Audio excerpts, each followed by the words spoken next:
عن أنس بن مالك رضي الله تعالى عنه قال قال رسول الله صلى الله عليه وسلم من فارق الدنيا على الإخلاص لله وحده لا شريك له وأقام الصلاة وآتى الزكاة فارقها والله عنه راض رواه ابن ماجه والحاكم وقال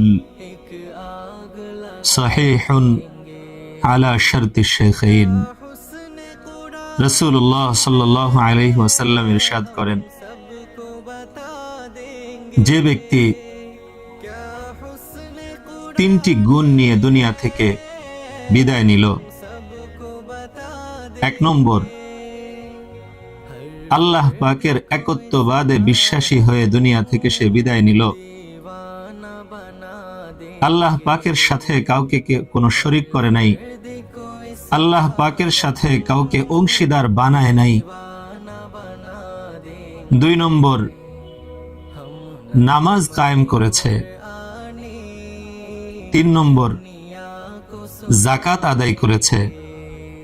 সে দুনিয়া যখন ছেড়ে চলে যায়, তার বিদায়টা যেন এমত অবস্থায় হচ্ছে আল্লাহ পাক তার উপরে সন্তুষ্ট আছে। সুবহানাল্লাহ।